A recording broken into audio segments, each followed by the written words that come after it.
এই ফেসবুকে কাজ করতে হলে কতটা ধৈর্য ধরে কাজ করতে হয় যদি আমি আমার কথা বলি তাহলে বুঝতে পারবে যে আমি কতটা ধৈর্য ধরে এই ফেসবুকে কাজ করছি।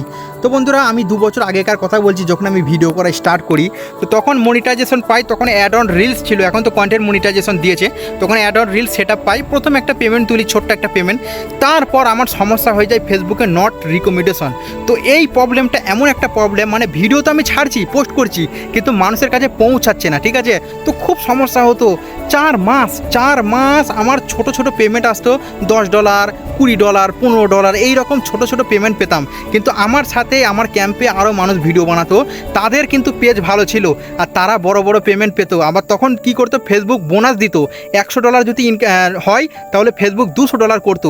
তখন আমি মাত্র $10 ইনকাম করতাম। আর আমার এত খারাপ লাগতো যে আমার ভিডিও কি খারাপ হচ্ছে, আমি কি কিছু কি আমার সমস্যা হচ্ছে, আমার ভিডিও কেন মানুষ পছন্দ করছে না।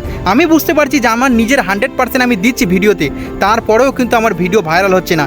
ওই 4 মাস মানুষ ইনকাম করেছে ভালোই, আমাদের ক্যাম্পে যারা ছিল তারা ভালোই ইনকাম করেছে, কিন্তু আমি ইনকাম করতে পারিনি। ওই 4 মাস $10, $20, $30 এইরকম ইনকাম করেছি, ছোট ছোট পেমেন্ট তুলেছি, খুব কষ্ট হতো জানের মধ্যে।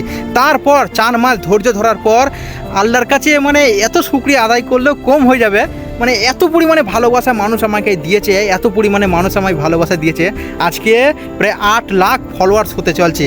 তো ধৈর্য ধরতে হবে, ঠিক আছে, সব কিছুতেই ধৈর্য ধরতে হবে। যদি ধৈর্য ধরা যায়, ধৈর্য ধরে যদি কাজ করা যায়, কিন্তু লেগে থাকতে হবে সবথেকে ইম্পর্টেন্ট। ওই 4 মাস যদি আমি মনে করতাম যে ভিডিও ছাড়বো না, তাহলে কিন্তু আজকে আমি এত দূর পর্যন্ত আসতে পারতাম না কখনোই। তো লেগে থাকতে হবে, যে হচ্ছে না হবে, একদিন ঠিকই হবে, এই ভেবে ময়দানে টিকে থাকতে হবে, ঠিক আছে। তাহলে কাজ করলে ভবিষ্যতে একদিন সফলতা পাওয়া যাবে। আলহামদুলিল্লাহ, আজকে আমি ভালো একটা জায়গায় চলে এসেছি। ইউটিউবেও প্রায় 7 লাখের ওপরে সাবস্ক্রাইবার, আর ফেসবুকে প্রায় 8 লাখ হতে চলছে। তো সব মানুষের ভালোবাসা পেয়েছি, আলহামদুলিল্লাহ। এই জন্য আমি বলছি, যারা নতুন ফেসবুকে কাজ করছো আমার মতো, যারা বিদেশে কাজ করছো বা দেশে যারাই ফেসবুকে নতুন নতুন আসছো, তাদেরকে আমি একটা কথাই বলতে চাই, ধৈর্য ধরতে হবে। সমস্যা আসবেই, এই সমস্যার সম্মুখীন হতে হবে। আর সবথেকে ইম্পর্টেন্ট, লেগে থাকতে হবে, ছাড়লে হবে না, লেগে থাকতে হবে, কন্টিনিউ ভিডিও পোস্ট করতে হবে, তাহলে একদিন ঠিক সফলতার মুখ দেখতে পাবে। তো বন্ধুরা, ভিডিওটা কেমন লাগলো অবশ্যই কমেন্টে জানাবে।